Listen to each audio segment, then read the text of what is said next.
Welcome to Ivy League Murders.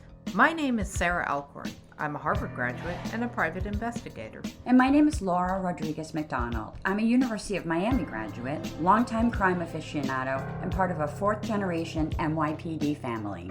Laura and I don't always agree on everything. With her NYPD roots and my criminal defense background, sometimes we find ourselves on opposite sides of the jury.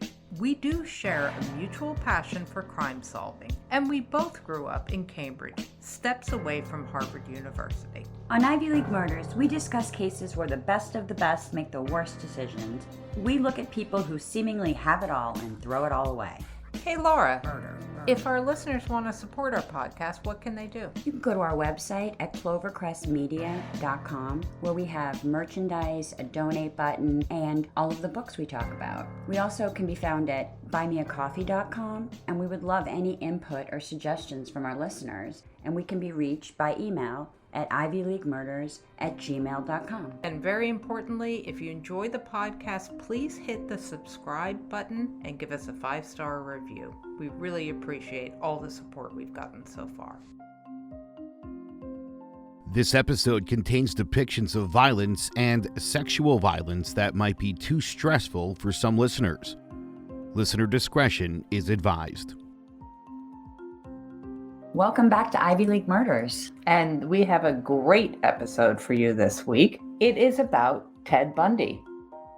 And I think we're all aware that Ted Bundy has been covered very much on Netflix. There has been a Bundy binge, I would say. So it's hard to know where to start with Ted Bundy. There's probably more coverage on Bundy than any other serial killer in history. Bundy was active in the 70s and stands out even in an age of serial killers. Ramirez, Son of Sam, the Hillside Stranglers, to name just a few. The term serial killer had not even been coined yet when Bundy was active.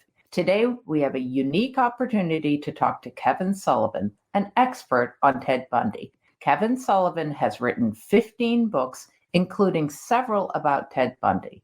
Kevin is also featured on several specials and documentaries. Kevin, we are honored to have you on Ivy League Murders. Well, thank you all for having me. And I know we're going to have a good time talking about Ted Bundy and the case. And I'm just happy to be here and happy to get into it with you. Let me ask, you are not alone in your fascination with Ted Bundy, but what drew you particularly to him? What was that moment?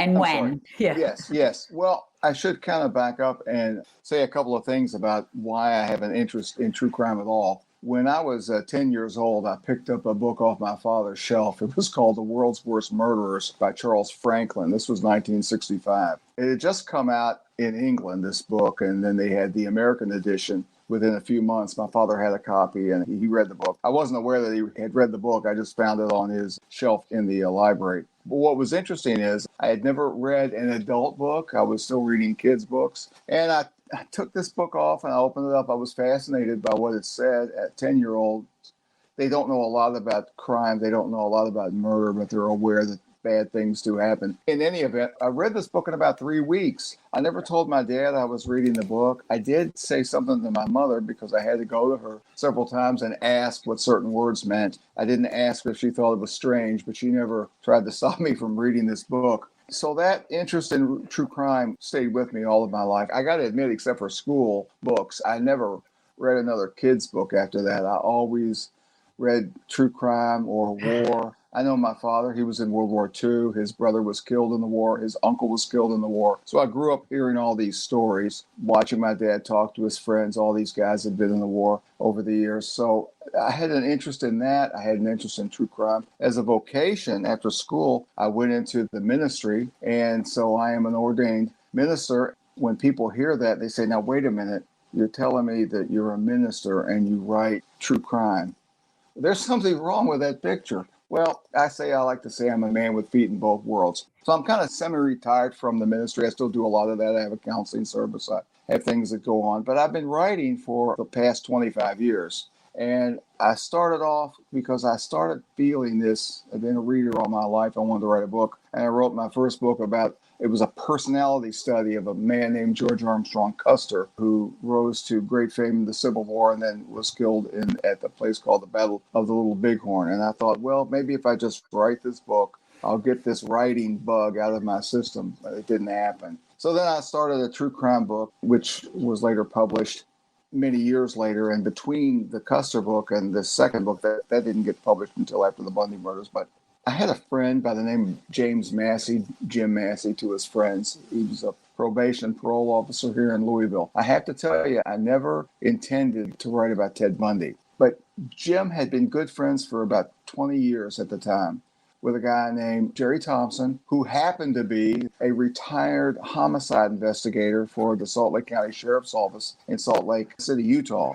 Jerry was the lead detective in the Bundy case. And so we would talk occasionally about the Bundy case. And Jim worked with a man named Ron Holmes, who also had worked with Ted Bundy at the end of his life. I think Holmes started working with him in about 1987, 86 or 87. So I got to read a bunch of letters that Bundy had written Holmes. And Bob Keppel, the investigator out of Washington State for the Bundy murders there, told me one day, he said, had Ron Holmes and Bundy not had a falling out, Ron Holmes would have been the guy that Bundy made all his confessions to. Wow. Yeah, but they did have a falling out. But before they had the falling out, Jim Massey was supposed to go. Holmes had already been down to Florida on death row and interviewed Bundy practically for 4, 5, 6 hours one day. But they were supposed to return to the prison, and Massey was going to work the video equipment while Holmes did the interview. Once that fell apart, then that did not happen. So there was an interest in it. I was also made aware that Jerry Thompson,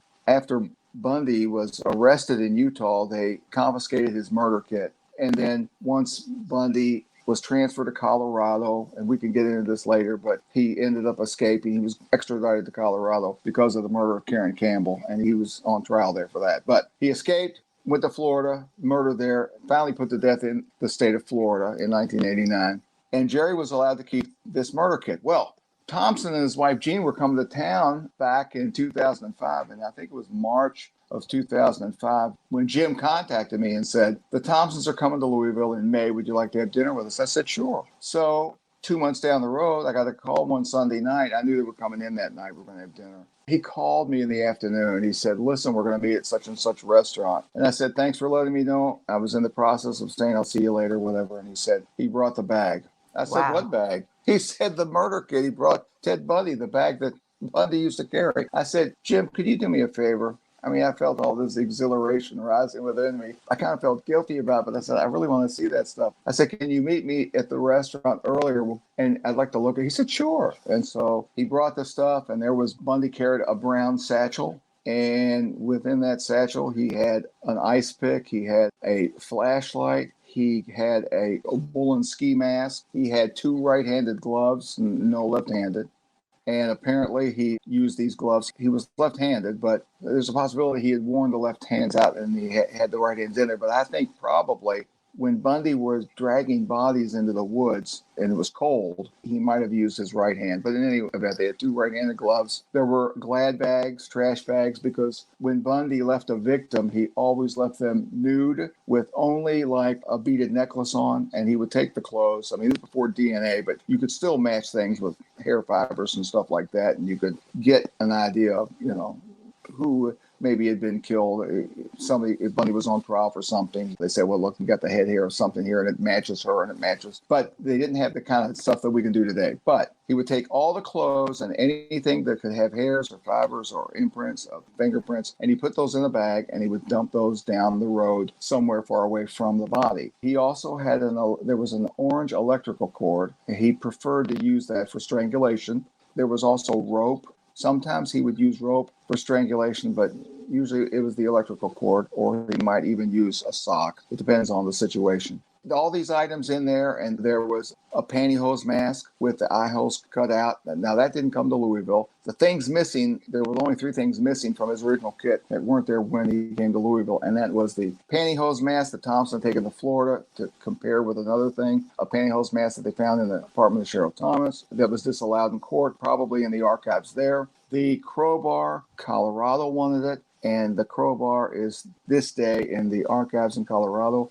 And the handcuffs, I don't think they're in Colorado, but they're probably in Utah, maybe in the 3rd District Court, the archives there, I don't know. Can I ask you Yes. a quick question about Yes. the murder kit? It's fascinating that you had Yes. this was the same in that lucky traffic stop Yes. where Bundy got stopped in Colorado, if I'm not mistaken. Is that correct? No, he was actually stopped in Utah. Oh, Utah. Pardon me. This is the same murder kit that you now have at your fingertips. Yes, that's the one that I had in my car. In fact, what was so cool, I got to see this stuff that night. And Bundy had also taken bed sheets and torn them into strips. That was for, binding hands and feet. So I got to see all this stuff. I got to meet Thompson. It was really an interesting experience. I wasn't on staff, but I would write occasionally for a print newspaper here in Louisville, and it was also published in Lexington, Kentucky, and about 4 or 5 other states. It was called Snitch, and it was a print newspaper that came out weekly, devoted to crime and the law. It was a very unique newspaper. I'd written for them, and so I wrote an article about this, and I called it 3 Days with Ted Bundy, and I had pictures of the kit and all that stuff. But I didn't have any intention of really writing a book about Bundy. But what happened was, before Jerry and Gene Thompson went back to Utah, Jim said, come on over to the Breckenridge Inn here in Louisville. And by the way, after dinner, we had gone over to there, and Jerry and I and Jim sat around the pool. I got to interview him, so I knew it would be a good article for Snitch. But before they left, I came back over to the Breckenridge Inn, and I met Jim and Jerry and Gene Thompson. And Jim, we were standing there, and Jerry Thompson gave me one of the Glad bags from Ted's car that was in the Glad box, and he gave Jim one. And I said, Jerry, could you write us a letter of authentication? And he said, sure. And so he did on letterheaded paper from the Breckenridge Inn. So it was really cool. And I remember telling my wife, I said, it was so surreal having had that kid come into my life. It's like somebody knocking on my door and saying, by the way, here's Jack the Ripper stuff. Would you like to hold on to it for a while? I forgot to say that before they left, they turned that bag over to Jim for the 4 days they were here in Louisville, because they were going to do sightseeing and things like that. So I called Jim one night. I said, do you mind if I bring the kid over to my house? He said, no problem. So I put it in my car. It's like 9:30 at night. I'm driving home, and I'm passing under street lights, and the bag is laying in the passenger side, laying in the passenger seat. I'd go under a street light. It would illuminate it. It was all so surreal. I brought it into the house. I photographed everything. A couple of these pictures have been published in not just my book, The Bundy Murders, but other books of authors. And I think safe to say, Kevin, you drove the speed limit that night, right? I did indeed. I would not want Ted Bundy's murder kit apprehended once again. Exactly. So we wanted to avoid that. So anyway, it was just so surreal that I decided I was going to write a book about him. And Jim said, and a number of people said, listen, you don't need to do that. Bundy's been done to death. But sometimes, and I've always told people this, you have to go with what you know. And what I knew was I had a burning desire to find out more about the case, more about the man. And I started writing a book. And it was a good thing I did, because by the time I got to about midpoint in the book, I was finding out new things about the case that had never been published, including new information about several of the murders. This information was verifiable, came from the detectives, and just had been overlooked by other authors. And so when I finished the book in 2008, I sent out 6 query letters. It didn't even have an agent. I sent out 6 query letters to some publishers with sample chapters. And McFarland, who published the book, almost immediately, within a couple of weeks, got back with me and wanted to sign me to a contract. I ultimately went with them. As soon as I did, another acquisitions editor called me from another publishing house and said, look, I'm willing to verbally offer you a contract on the phone if you'll go with us. I said, I can't. I've already signed something with McFarland. And I wasn't sorry that I did. But I asked the acquisitions editor, what was it about the book that made you decide so quickly? He said, because of the way you write, your prose, and the depth of your research. It's true, I put a tremendous amount into that book. That book took me about 2.5 years to write. I've never written a book like I wrote that book. It was literally 24/7. There were no days off. My wife and I would go out to dinner. I'd get a call from a detective in another state. I'd take the call, come home, I'd watch a little TV with her. I'd go back. to my office and I would start writing.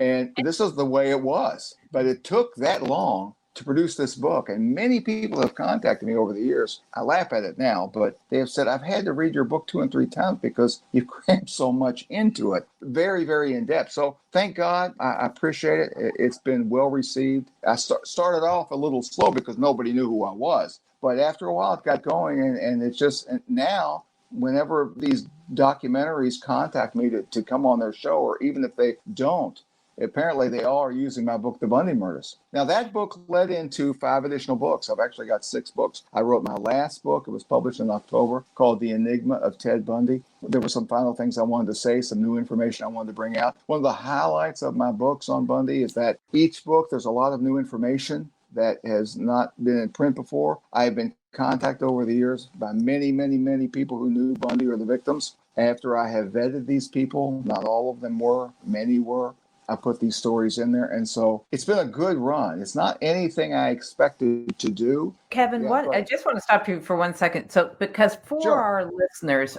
most people are familiar with Ted Bundy, but can you kind of give us a bird's eye view? Because I've read different things about Bundy's childhood, let's say, that it was awful, that it was perfectly normal. So take us to Ted a bit and tell us a bit about him. Because you really do. I mean, Sarah and I were talking about it. You really hear such varied reports. Yeah, there's actually a lot of myth out there about Bundy. Bundy was born in 1946. His mother, Louise, had an affair that didn't turn into anything permanent, obviously. And they think it was with a man named Jack Worthington. He was a sailor from the Second World War. They're not sure, but they think that. Now, there are some myths that have surrounded this.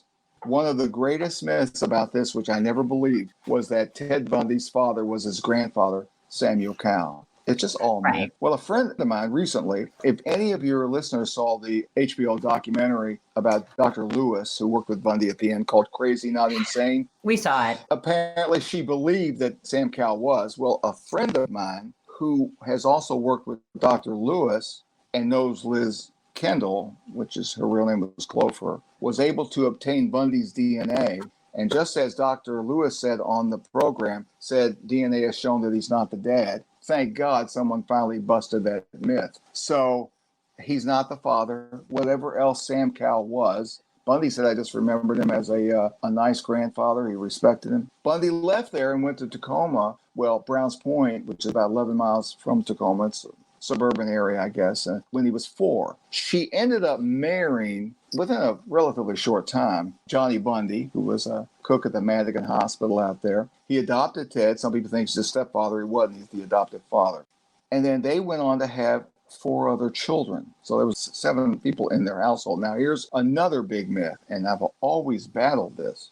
People think that Ted, and I've heard some Bundy authors say it, and I go, you're incorrect. They think he grew up and they believe that his mother was his sister and that his grandparents were his parents. Well, if there was any confusion about that, I guarantee you that was fixed before she left for Tacoma or Browns Point. There is a part in your book where you describe, I believe it's Bundy's grandmother, and she says even at the age of 3, she noticed that Ted would switch into this person, this sort of demon child almost that she didn't want to be. Can you kind of describe that? Because I find that fascinating in the face of are serial killers born or made type of thing. So can you describe that passage? It gave me shivers and I had never heard that before. Yes, there's actually 2 stories to that. Both of these came from Bundy's aunts. It could be the same one or it could be another one. But here's the story. The first one was that when Ted, I think this might be right before Louise moved away, but one of his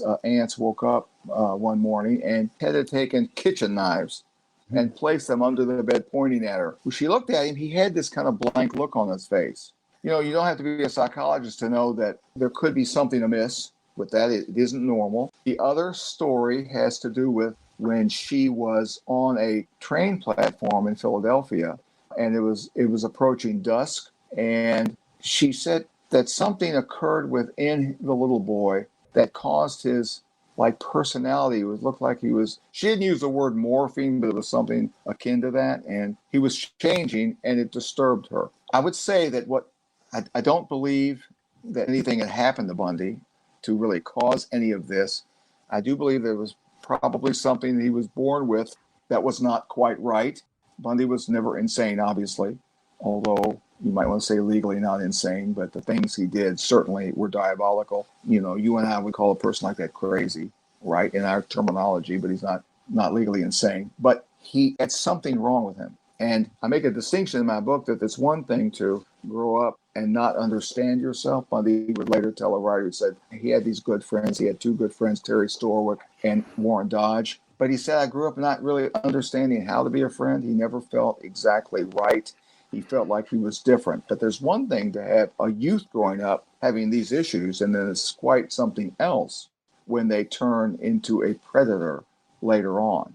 And so your sympathy for Bundy can be right along with him until a point, and then when he makes a decision as he's approaching adulthood, he's going to have a predatory life against women, then that's something else. So in Bundy's case, I like to say they're never going to figure it out. You mark this down. They won't figure exactly out what makes these people tick. A scientist can look at changes within the brain, and they can look at physiological changes. They can look at these changes, maybe chemically in the brain. But when you ask them, but why? They don't know. So I think part of it is how he was born, and the other part is the way he developed.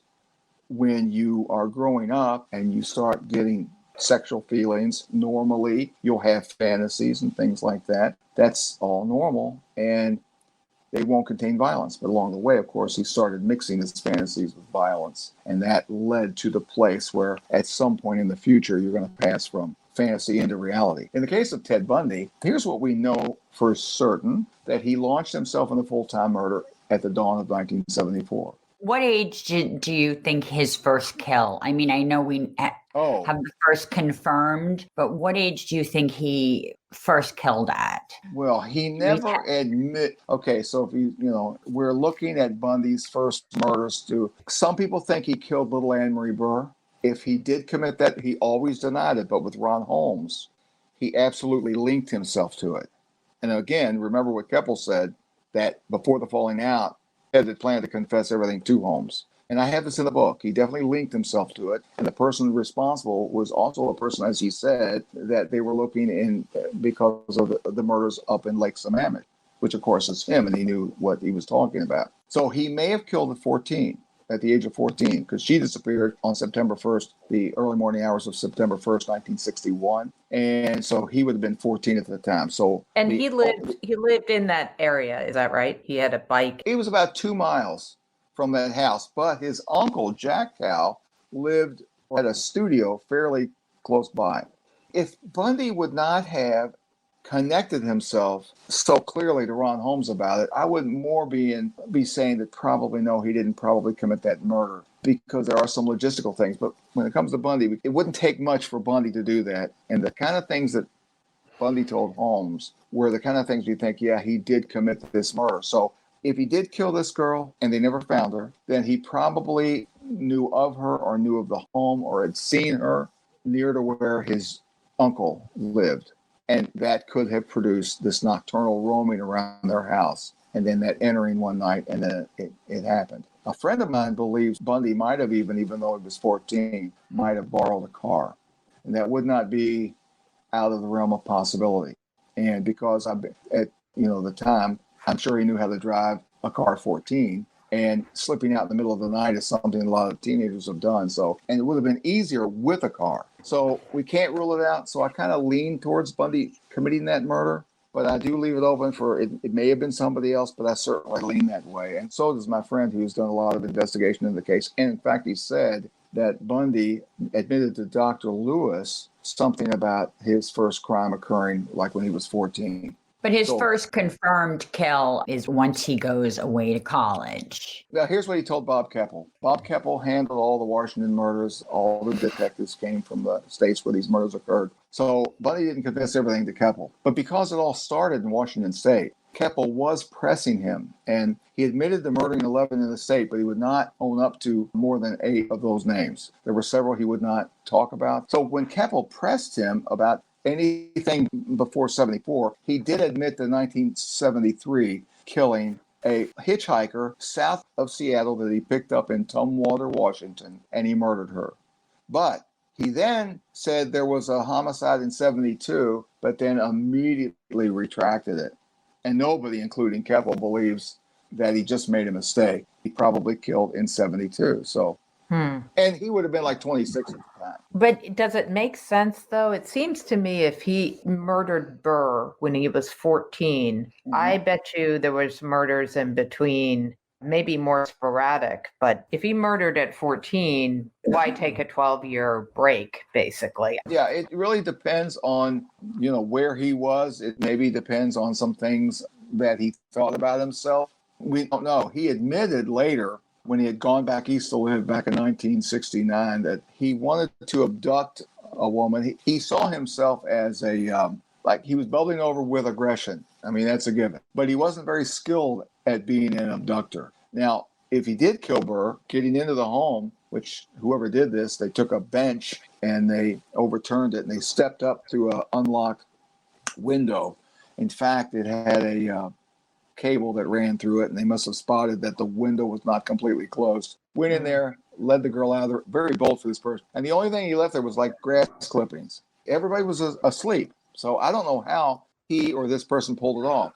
But we can't really automatically say that then, because we just don't know. It maybe he killed additional people, but maybe he didn't. And maybe he went for a number of years and didn't. So we don't know.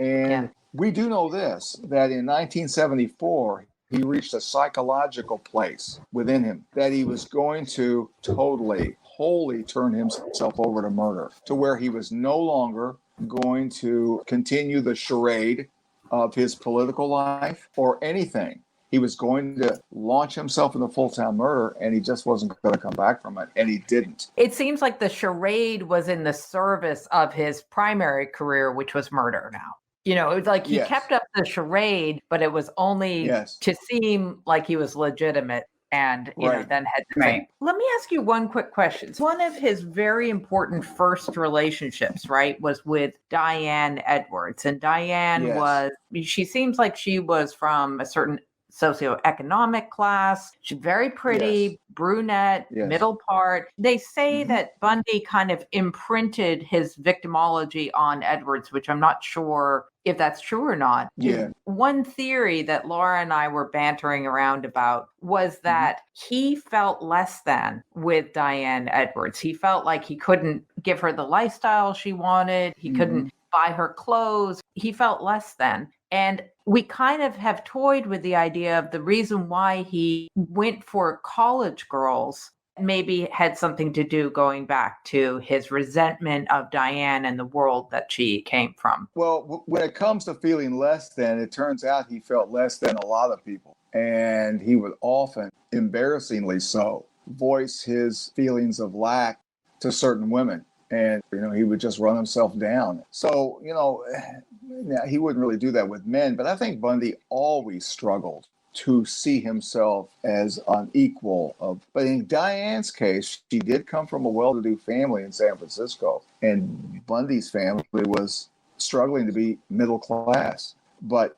because, the father, both parents, of course, had to work, and there's nothing wrong with that. But the father worked at Madigan Hospital, the adopted father, and he never made a great deal of money. And, of course, the mom used to work, but, Louise. So he wasn't from that thing. But Diane did see things in Bundy that she liked. But now there were things with Bundy that were classic examples of his inability to be faithful to women sexually, or even in how Bundy viewed women. Like, for example, he would mooch off Diane, and there's been stories that he used her credit card, and there were things that irritated her. But what really got Diane out of sync with Bundy had to do with if she felt and there was any lack of drive, or he's not going somewhere, or that was a turnoff to her.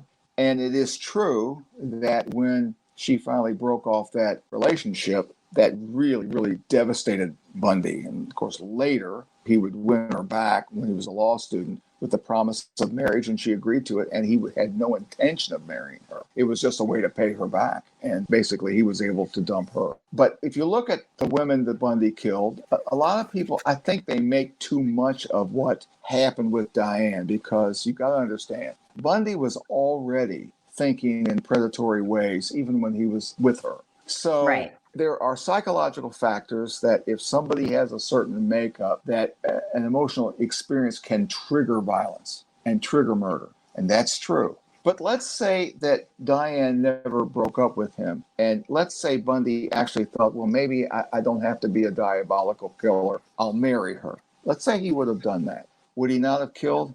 No, he would still have murdered. Why would he have murdered? Because he had that in him. Here's what he told Bill Hagmaier at the end. He said, Bill, I don't understand why people just can't understand that I enjoyed killing people. It's really that simple. Yeah. He enjoyed it. And people think, oh, he was pressed into it. He didn't want to do it. The desires were overwhelmed. No, they're totally missing who Bundy was. Bundy absolutely loved the idea of capturing women, possessing them, toying with them, murdering them. And the whole thing was about possessing them all the way to the place where you extinguish their life. And of course, there was sex with the victims prior to their murder. There was, I remember Hagmaier told me one day on the phone, he said Ted Bundy had a common MO. And what that was is that he would have sex with them from behind, either vaginal or anal, and he would strangle them as he's having sex with them. And that was important to him. That's what he really enjoyed doing. The MO could change on occasion, but that's basically how he would do it. Sometimes he wouldn't want his victims to even know what's going on to them. And other times he wanted them very much to know what was going on. And when those things occurred, it was psychological torture. Some people believe that he physically tortured people. I don't see that. I don't think that it's possible. Yeah, it is, but I don't get that. But sometimes, like I say, he wanted them out doing what he wants, like his own little doll there, and he could do whatever he wanted to, and they're not going to say anything. And then other times he wanted to, it's just like the murdering of the Lake Sammamish victims. He purposely kept Janice alive. He got her in before noon and sexually assaulted her somewhere. I think he had her tied to a tree up in the hills of Issaquah. Came back and got Denise Naslund. Now, if he wanted to spare Denise any horror, he would have at least killed Ott and gotten rid of her and gone back and gotten his second victim. But no, that's not what he did. That's not what he wanted to do. He wanted to bring the captured Denise Naslund that he got around 4:30 at Lake Sammamish back and introduce her to Ott. Both of these women knew what was going to happen. And of course, you can imagine the fear. And Bundy would talk about it later, the amount of fear that was there. They said, did they exchange a lot of words? He said, no, they didn't. It was just a lot of fear, and they were all consumed with what was going to happen to them. So what happened there? That's the case. He wanted to be fueled by that horror and terror. The worst thing that could happen to them was about to happen. Well, do you think it was that, he was escalating and upping his game and what he needed to turn him on, or to, because he seemed like he liked the game, he liked the chase, but he kept, to even capture two women on one day was so risky. I mean, he just seemed like he really liked this high behavior. He overstepped his boundaries at Lake Sammamish, and ultimately that's kind of where he really set some things in motion that would come back to haunt him later. Because people did see him, people overheard him say that he was Ted. Right. They followed him to his car. They found that it was a beige VW, this guy named Ted. So it really hurt him later on. And really, I've had a theory about Lake Sammamish that I hadn't written about until The Enigma of Ted Bundy, and I first announced it publicly September of 2019 at a serial killer conference in Pittsburgh that I spoke at. But if you look at Lake Sammamish, when Bundy first started murder in 1974, he began in the middle of the night, and then was earlier in the night. And then by April of that year, he was seen on campus at Central Washington State College, which is across the Cascade Mountains to the east of Seattle. And he was seen in the afternoon, but he didn't capture Rancourt until that night. And then by the time he hit Lake Sammamish, I think he was trying to make a statement. He was so bold and really, in a sense, so reckless that he wanted to expose them. There were 40,000 people there that day, 40,000. There were company picnics. One of them was a police department. And, the keg tossed, and unbelievable. He was impervious to fear. And what's so tragic is that his ability to come in and abduct women without anybody really knowing what's going on, it was just astounding. And it was the kind of stuff of horror movies. Well, after Lake Sammamish happened, the police said, well, the worst we feared is true. These previous women that had disappeared from the early point of 1974 to now, strange disappearances, well, that's off the table. We have somebody out there who's taking and killing women. Well, Bundy, he got to see all the attention that he got. There were composite drawings. Some of them didn't look so good. Some of them looked, well, maybe, whatever. But he drove a beige Volkswagen. His name was Ted. He thought, well, maybe I've bitten off a little more than I can chew. Then from then on, this is the theory I had about it, he went immediately back into nighttime murders. And he did not surface again that we know of from July 14th of 74. He didn't surface again until following in, I think, of April 75 during the abduction of a woman named Denise Oliverson in Grand Junction, Colorado. So he kind of went back under the cover of darkness after Lake Sammamish. I don't recall he talked about this to anybody, why he did that, but I figured out from just studying his life for years that he absolutely did. So I talk about that in The Enigma of Ted Bundy. So I think he felt he pushed it a little bit too much there. But the thing about Bundy was he really, really enjoyed committing these murders. And by that time, in 1974, when he first started this, he couldn't do both. So he had to let some of his political duties slide, and he would not be at certain conferences and things like that. I write in the Bundy murders that a woman at a caucus, I think that summer, Helen West, she was an alternate delegate. She had to take Bundy's place because he wasn't there. But you can only do so much in life. So he's busy with all this murder and stuff. But anyway. And he's kind of spiraling. And just to cut ahead a little, because we could talk about Bundy's murders for hours. It's ironic that what gets him caught is, it's a taillight, isn't it? Well, it's a little bit more than that. No. It's actually what happened was he was so...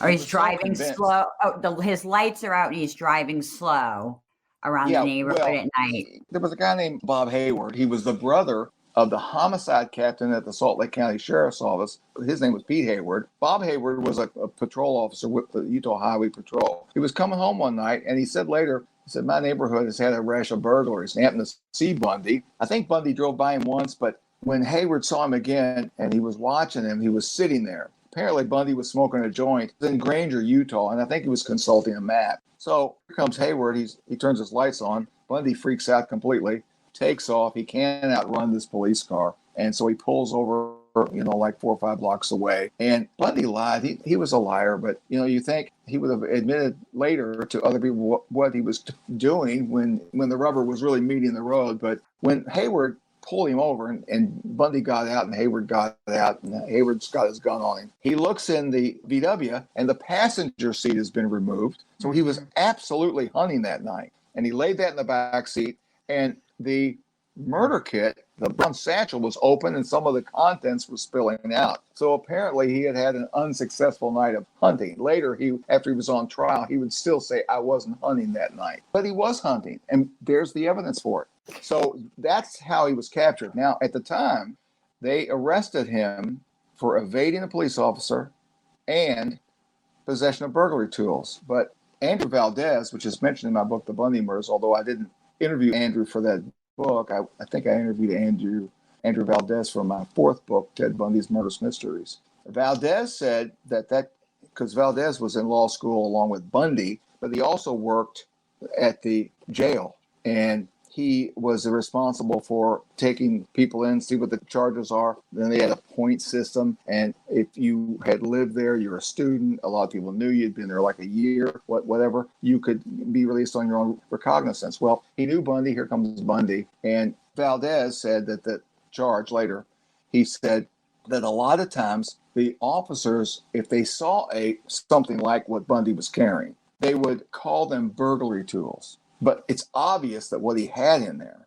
was a lot more than burglary tools. And when the detective Ondrak showed up on the scene, when Hayward placed Bundy under arrest, this is August 16, 1975, Ondrak looks at the car. He sees what that stuff is. He knows he's more than a burglar. But they use that thing, burglary tools, as a way to kind of pull them in, and then they could amend the charge later and maybe even drop the charge. So that's how he was captured. And, of course, here's the thing about Bundy. They didn't know who he was. They didn't know the magnitude of what they had. Right. That August. Okay. So that he never saw his kid again. His car was impounded for a while. Later released him. But between August and October, things were going to change for Bundy, because the detectives in the area would meet every Tuesday morning to go over what had happened in their specific little cities surrounding Salt Lake. And on one of these meetings, Jerry Thompson heard of this Bundy fella who had been arrested driving a Volkswagen, and he had handcuffs and this kit, And Bundy said, wait a minute. When the meeting was over, he goes back to his Rolodex. That's what they had back then. Tell young people now, they don't know what it is. And he looked and he found Theodore Bundy, because what happened was, when Bundy was a suspect up in Washington State, but not a likely one, but his name was turned in several times as driving a Volkswagen named Ted, all that stuff, and he's kind of weird. One of the guys said he's kind of weird. They contacted Utah. The homicide department said, look, there's a guy coming down to go to law school there. We want to give you his name and stuff, but we don't think he's our guy. Mm-hmm. Well, Thompson remembers that name, goes back and checks it. Oh, so Thompson burrows into him and starts investigating. And that's how it really came out. And so by October of that year, Bundy was charged with the kidnapping of Carol Ranch. And of course, he would ultimately go to trial for that in February of 76 and would be convicted. He would receive a 1 to 15 year sentence at what they call nicknamed Point of the Mountain Prison. It's the Utah State Prison. And so he had 1 to 15 years to do. But then, of course, Mike Fisher, the Colorado investigator, was the first person to ever get a warrant placed against Bundy for murder. In this case, Colorado, the murder of Karen Campbell. And that's ultimately why he was transferred out of the state. But unfortunately, that wasn't the end of his killing. No, because, and it's really I was going to say, I know this story so well, but every time I see it, it's like, I keep thinking, oh, I wish it would end there. It's just so unnecessary what happens next it's so unavoidable what happens too. Avoidable. It just he never should have. And you wonder if he wasn't so smooth and likable, and if he had been a big, scary, tattooed man, if he would have been given the same freedom. Well, I go into it in the Bundy murders, from the moment he hit Aspen and was in the jail, which is it's actually called the Pitkin County Courthouse in Aspen. By the time Bundy was there, was already 100 years old, and so Bundy did what he always did. He started being very charming, and everybody seemed to like him, they trusted him. They called him Ted. Jerry Thompson and Mike Fisher warned them over and over again. This guy's on trial for the murder of Karen Campbell, and he's suspected of murdering dozens of women in other states. You got to watch him very closely. Well, so Bundy, in springtime, they got the courthouse window open. He jumps out of, it's a second floor, but it's really 2.5 stories, because the basement comes out about a half a story. So he had a 25-foot drop. And he jumped out of the courthouse window one day, running down the street, and got away. He was gone for about a week. They captured him. He was put in leg irons. And later, he was transferred to the Glenwood Springs jail. And you would think that, having been escaped once, that they would have secured Bundy. But here's what they did at the jail in Glenwood Springs. They put him in a cell that had a light fixture that was due to be welded. It hadn't been welded. But the truth of the matter is, I don't think they cared about welding it. You can get somebody in there to weld it relatively quick amount of time. But the place was filled with drunks, bad check writers, people that do stuff. But here is a violent individual accused of murder, many murders. They put him in there. Bundy was able to widen it.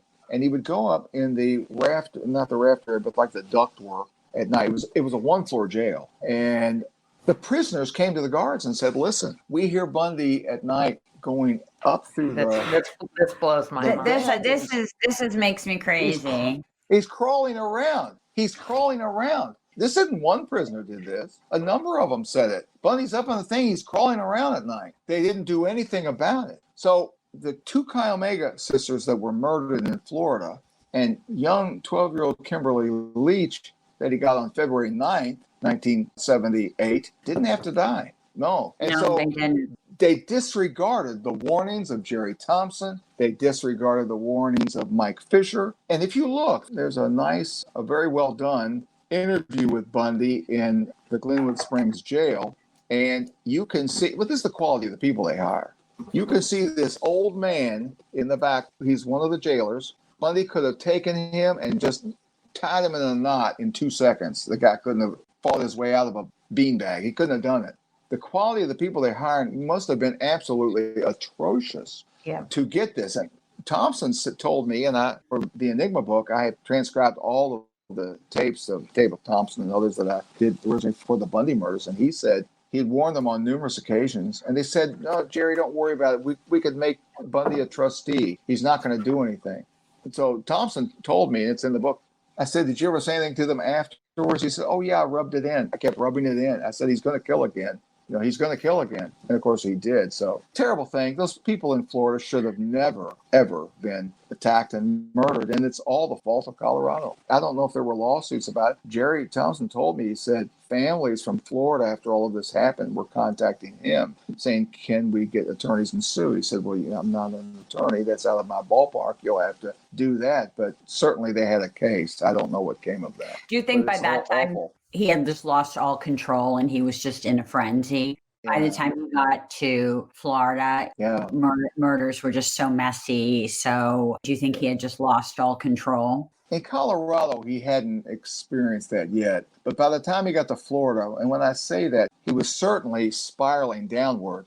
People that saw him were like the hotel he checked into the night before he killed Kim Leach. He said he was dirty and unkempt, and this was unlike Bundy. He signed in using one stolen credit card, but then he was at the bar. He used another name of a stolen credit card that didn't match the one he was supposed to be using. He was making mistakes that he shouldn't have been making. Right. And so that's true. And if you look at the murder at Chi Omega, if you're a detective and you're looking at that murder, which was like a frenzy, and you're saying, oh, I got a call about this guy Bundy, but you're telling me he sought out victims this way and that way. Well, this is a completely different kind of MO. What happened to Chi Omega, it had been over 2.5 years since he killed, or thereabouts. And when that genie of murder rose in him again, it was just an absolute frenzy. And so he attacked and savagely beat 4 people and strangled 2, killed 2 of them.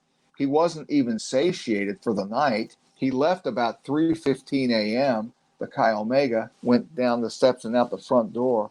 And Nita Neary, who had just come in, was hiding in the darkness and saw Bundy come down, did a perfect composite drawing of Bundy's profile with a nose, that very straight nose he had. And he had a cap on. And he carried the log that he had picked up before he went in Chi Omega and beat these women with. And most of the bark was left in the room. And he carried that log and was spotted by a guy driving down the street around 3:15. The guy said he was trying to conceal something. And he used that same log to attack Cheryl Thomas in her duplex apartment about 4 or 5 blocks away on Dunwoody Avenue. She lived because of her neighbor, Debbie Ciccarelli, next door, and the other pounding on the thing, calling. And Bundy had every intention of murdering her. He had already beat her severely. He was already taking his clothes off. He was going to have sex with her from behind, do the same thing he always does. Couldn't do it. Too much activity there. Afraid the woman would call the police. He masturbated and left the semen stain, but he went back through the woman's window and out the door. But just after Chi Omega, he wasn't satiated.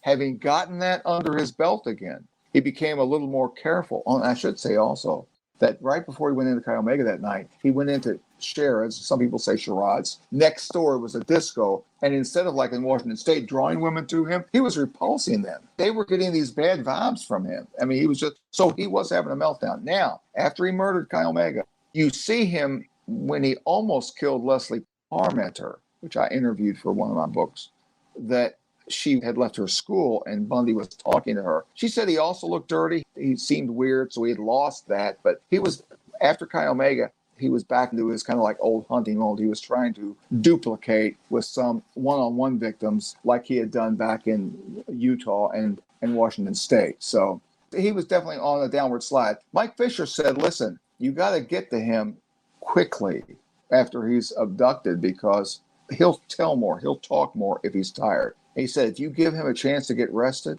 and renewed, he'll climb up on you and then he'll be in control. So that's kind of basically what happened after a while. But then once Bundy was cleaned up and his attorneys got him cleaned up, he didn't have that weird look anymore. He was totally recuperated. He was now the man falsely accused, so on and so forth. I think Ted Bundy had a great ability to change his affect, to change his whole look. I think he was, whatever the word is, decompensating or devolving when he got to Florida. Yes. I think he'd been living in prison. He'd been living rough. But I wonder also if there isn't a little bit of, I'm going to murder, but my MO is going to be totally different. And they're never going to connect Western Ted to my actions here. One question I had also just about his victimology in general. A lot of serial killers, they choose prostitutes, they choose homeless women. In some cases, he chose hitchhikers, but he chose college girls. He chose Right. the one that really spooks me is the murder at the Wildwood Inn, where a woman goes up to her room to get a magazine from her hotel room and Like we've all snatched. I wonder if and I believe he was compulsed by the desire to kill. I think Kimberly Leach also was I almost feel like he who's incapable of shame was even ashamed of going after a victim that young. But can you talk to us a little bit about his victimology, why he chose? Yes. And I can tell you two things. When it came to confessing murders, Bundy did not have any problem telling what he had done to college-age women. He did have a real problem, though, discussing the murder of teenage or preteen girls. We know he killed two that were 12, Lynette Culver out of Pocatello, Idaho, which that's one of the cases where I got a lot of new information that had not been out there yet. And Kim Leach was the last victim. She was also 12. Now, he would later say, I thought the girl in Pocatello, Lynette Culver, was a little bit older. Like that would have made, like 14 or 15, like that would have made any difference. But here's the thing about Bundy. When you look at who he wouldn't name, he said, I killed 11 in Washington State. He would only divulge the names of 8. He told the Utah detectives, I killed 8 in your state. He would not give any other names other than 5 victims. You got to ask yourself, who are the ones he's not naming? I believe the ones he's not naming are young girls. When I was writing the Bundy murder, I gathered missing women and murdered women from surrounding states that had been made part of the case files in various areas. I believe, and Bundy even says himself in the third person to one of these people, I think in this case a writer, he's speaking of another serial killer, but he's really talking about himself. This is Steve Michaud. Yes. And then he also spoke in the third person to Ron Holmes. He did it with more than Michaud, but Michaud came up with that, and it's a good thing he did because Bundy wouldn't have said anything without it. So it was a great thing that happened, and I'm glad Michaud thought of that because you got a lot of information. Most of the stuff he told Michaud, you can just that's exactly what happened. You will find a few things that he told Michaud that are a little different than the end of life confessions where he was completely honest saying, I did this, I did that. One of those things where he tells a story about the one girl in Utah, her name slips me now, but he changed it a little bit at the final confession. So I don't know why that happened, but you'll see just tiny differences. But the third person confessions are great because Bundy felt free, he could talk. So what you have here, he said on one of these things, it could have been a tape to Keppel. This particular thing I'm telling you might not have been to Michaud. It could have been to Keppel. He said, but the serial killer, he may have killed up to, said, a half a dozen or a dozen preteen girls. And so Bundy, and those he did not want to talk about. He almost felt, I don't mind if you know me, I'm a slaughterer of college-age women, but I don't want to admit to the 12 or under. And there's one case I found of a girl that disappeared in Washington State. She was 10, and it really looks like he did it.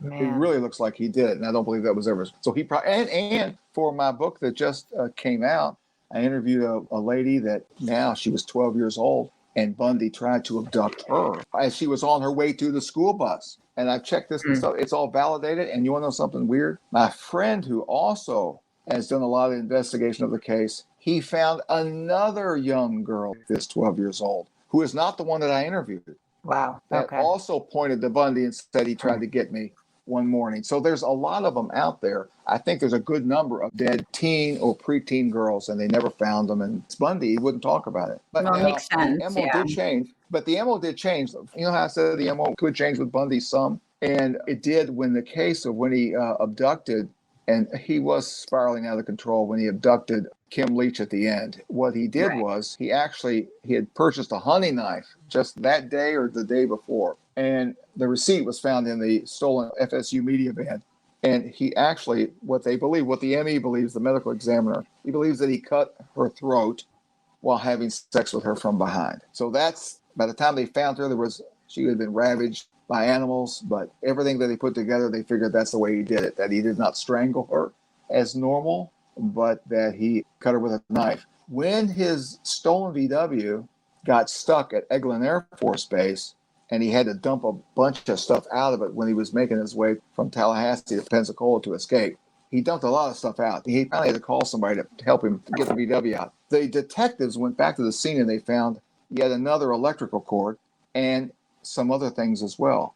And they must have looked at the electrical cord and went, I wonder what this is for. Well, of course, that's for strangling. Now, it was for Kimberly Leach's death that he would be put to death, correct? Absolutely, yes. For a second time, though, I believe. Is that correct? That's what he's ultimately executed for. Yeah, he was actually convicted and sentenced to death first during the trial of Chi Omega. Right. But he was then convicted in the Kim Leach murder, and it just so happens his date set for that went through, and that happened in 1989. Many people don't realize, but that Bundy was given the chance to confess to the Florida murders.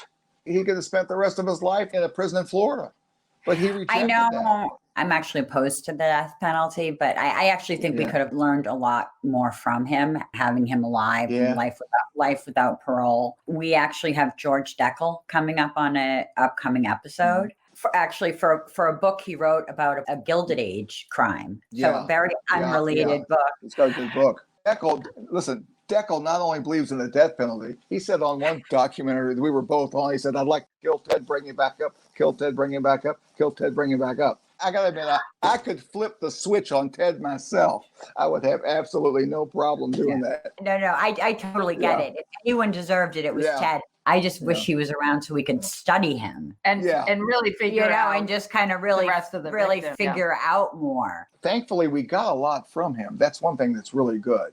And Bundy never wanted to talk about a lot of those things, and he finally had to at the end for his bones for time dealing with the authorities. So he really did say a lot. Now, there are some things I think about Bundy he would, no matter what, he was never going to talk about, and that's probably going to go back to the kids that were 12 and under. Kevin, I just wanted, because we have to wrap up fairly soon, but sure. Which one of your books do you detail those sort of mystery murders, or is this a next book for Kevin Sullivan? Oh, no. I've written 6 books. It's over 1,400 pages about Bundy. I'll never write another book about Bundy. I might write an article. That's what you said about the first one, Kevin. Okay. I did, but look, I can't go. I can't go on. 1,400 pages. It's got to stop somewhere. But, we encourage everyone to get Kevin's books. I'm actually really curious, which of your books do you talk about his possible victims, not as confirmed victims? Because I would be very interested in looking that up, and probably our listeners too.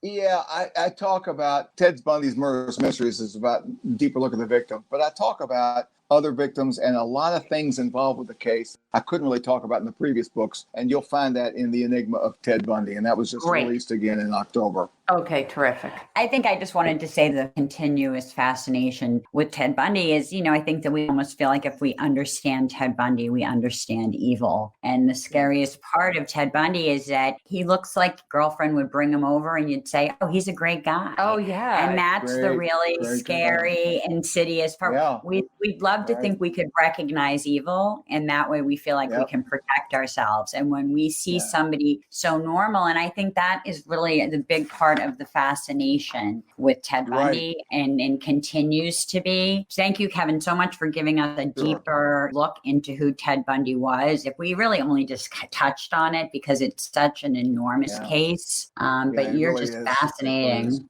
Yeah, well, absolutely. Yeah, he's America's Jack the Ripper, and I don't expect Jack to go anywhere, and I don't expect Bundy to go anywhere, because when Bundy and other serial killers, there's a lot of them out there, but nobody really compares with what Bundy was. So I just wanted to end on this particular note because it struck me. I was talking to Laura about this morning, and when all this madness subsides, Laura and I will fly down to Louisville and come bug you and your wife. Anyway, one thing I wanted to say, so an ongoing theme for us in Ivy League murders is that we find all of these murderers who are amazing in their field. They're gaming experts or they're world-renowned doctors, but they're terrible at murdering people. I think it's a very opposite thing with Ted Bundy. He could not be great in real life. He was really mediocre, but I have to say, I think he was a very successful serial killer. If that is, I know that's a controversial thing to say, but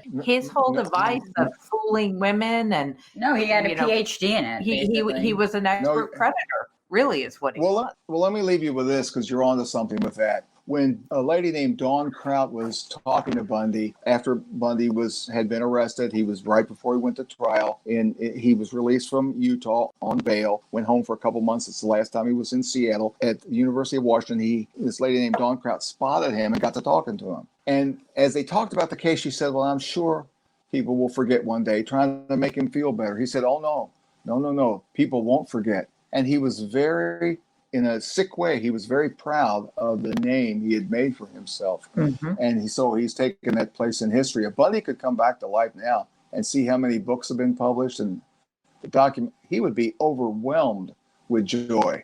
Mm-hmm. People were paying that much attention to him. That's the way it is, I guess. All right. Well, very thanks for having me on. Kevin, thanks, Kevin. Thank you. Thank you so much. Thank you. Okay, we'll see you next time. Murder.